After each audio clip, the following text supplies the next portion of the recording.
Hey guys, Mr. Mini Painter here and welcome to my channel. Today I'm going to show you how I painted the Shadow of Rhudaur from the Lord of the Rings strategy battle game by Games Workshop.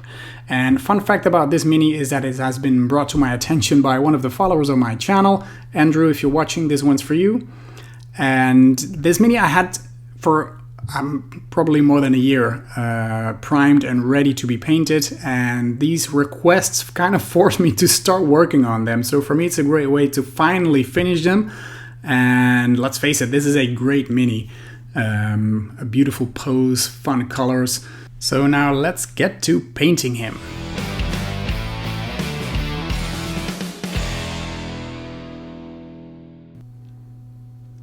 So here we have the Shadow of Rhudaur based and ready to go. I added some modeling sand to the base, primed it in a black primer, and we're good to go.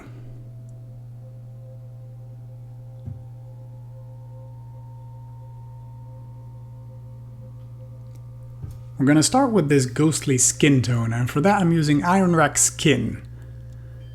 It's a nice eerie greenish tone. Nice and pale. And what I try here is to keep the opening of the mouth dark, and the rest, the hands and the rest of the face, we can paint in this bright tone. Even the eyes, normally I would leave them dark, but we're going to make some glowy eye effect later on, so you can paint all over it if you want.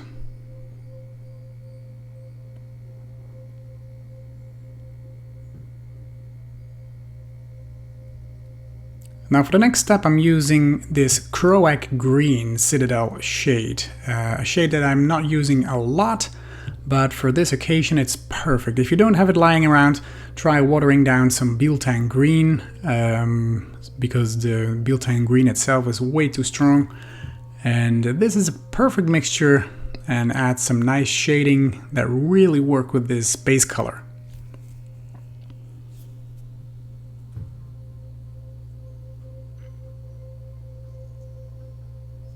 Now in the next step, we're painting in the teeth and the eyes with palette witch flesh. Try and pick out those individual teeth. It can be quite a challenge, but with this mini they are more or less accessible, so it's doable. Let's keep it at that. And the eyes, they can be pure white, so use either palette witch flesh or maybe white scar, stuff like that. Then to create that ghostly glow on the eyes, I'm using Tesseract Glow. And because it's also a green, it really works with the skin tone, but it's bright enough to be present. Then to highlight the rest of the skin, I'm using Deepkin Flesh, which is a brighter variant of the color we used before. And I'm painting the face like I would a normal face. So focus on the highlights, the cheekbones, the chin. On the hands you pick out the knuckles, the upper part of the finger, stuff like this.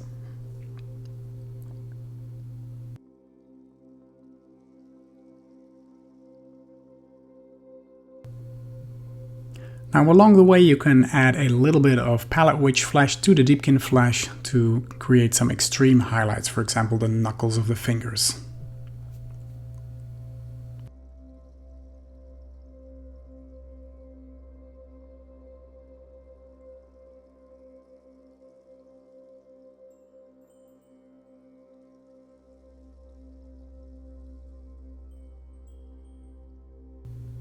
Next it's time for that old metal look, and I'm using Iron Warriors. I prefer this in this case to Leadbelcher, for example, because it's a bit darker in its base tone, and I'm just slapping that on all over the metal parts. And you can kind of approach it like a dry brush technique, because it doesn't have to cover all of it, it just needs to be on the metal parts, but there can be some black shining through because he's like a ghostly appearance, so it doesn't have to be neat and tidy. Don't forget the chainmail dangling from underneath and the sword itself.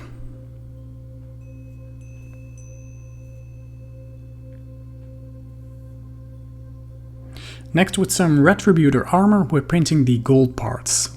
This is a beautiful color in this ghostly appearance because it's very present, it's very unmissable really. It's like a royal armor he's wearing, but it has to be that ghostly look, so we're going to tone it down a little bit in the further steps.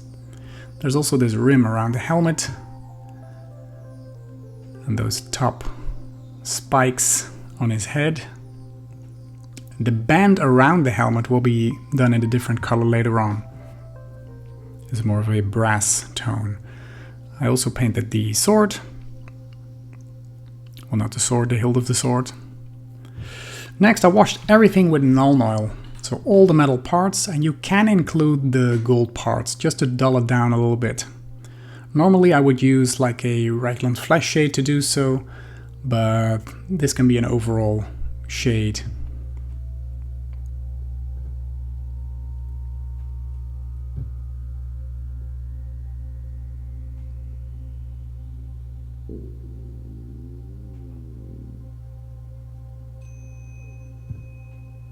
We're now getting back to the helmet to add a brass tone, and for that I'm using Balthasar gold. Either brass color you have will do. It's just a tiny different detail to the helmet. Of course you could have painted it with the gold rim as well, but I thought I saw a different color in the box art, so that's what I used as an approach. Then the fingernails are quite present on his mini, and I painted them with some screaming skull, just to pick them out and add that extra tiny detail. I also painted the fingernails on the bottom of the hand. It's not really visible here.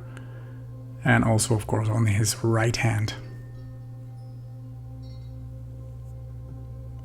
Then with some Agrax Earthshade, you can go over the fingernails to dirty them up and to create a nice separation between the finger and the fingernail. So just to make him a bit darker. Then I'm going to Leadbelcher, a slightly brighter metal look, to go over all the metal parts again, and mainly the parts that should be the brightest. So the top part, I want it to be a little bit brighter than the bottom part.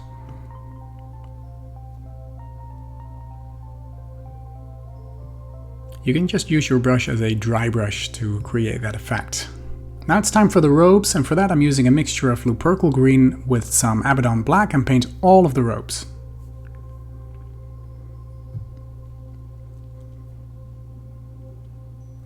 On the front of his robes there are two straps dangling, which we're going to be painting in a different color later on. But about 90% has this color. I'm going over it again with the same mixture, Lupercal green and Abaddon black, but I'm increasing the Lupercal green.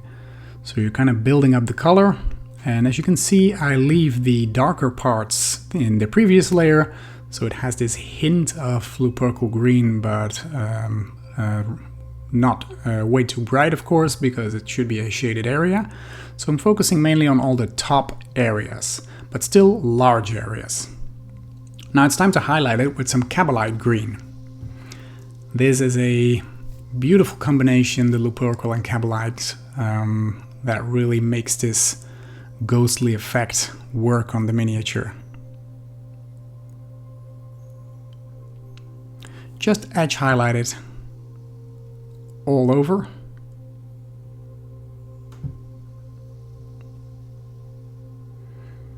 Once this is done, we're doing the same with some Sybarite green, and this time focusing on the very edges, the ends, the tips. So to create a transition from the previous color.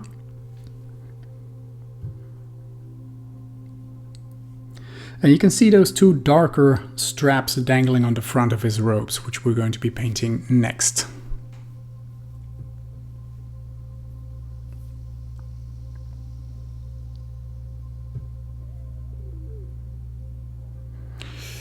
And there they are. I'm using Incubi Darkness as a base layer.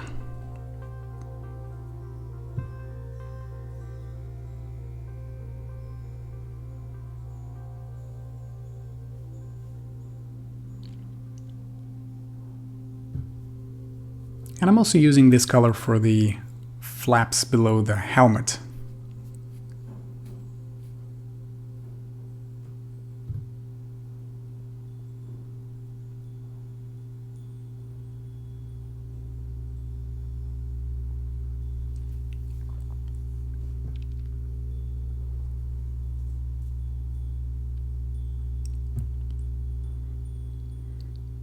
In this next step, we're highlighting those blue straps with Temple Guard blue. Just an edge highlight and focus on those raised areas, so the top of the fold should always be a bit brighter than the bottom part.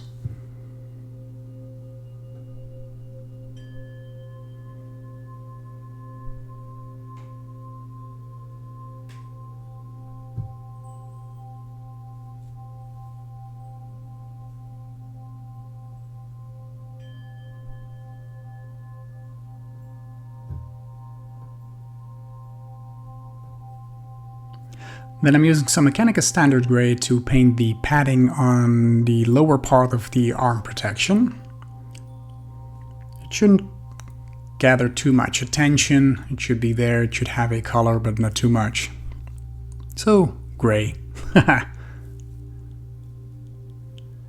Next I'm using some grey cere for the base. This is the final part of our miniature, and because I'm very fond of contrast paints on the base, I always use a bright color to start from. It shouldn't be all even, you can just slap it on there, trust me, it'll work. Make sure to let that dry, and then we're going to my all-time favorite Garragax sewer for the base to create that nice sand look.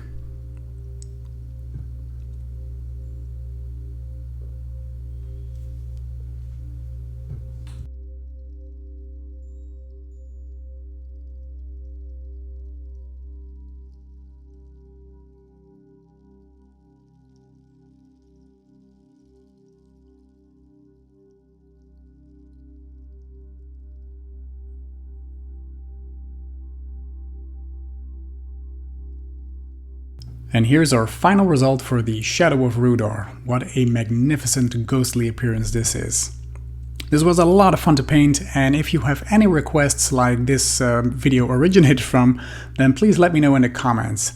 Please hit that like button if you like this kind of stuff, and please consider subscribing to the channel if you're interested in more of these videos, as I'll be making them every week. If you're into this kind of stuff, please also check out my Patreon page, as I'll be painting a lot more and different games on that channel. So that might be worth checking out, and I'd really appreciate it if you follow me there. For now, thank you so much for watching, and I hope to see you in one of my next videos. Bye bye!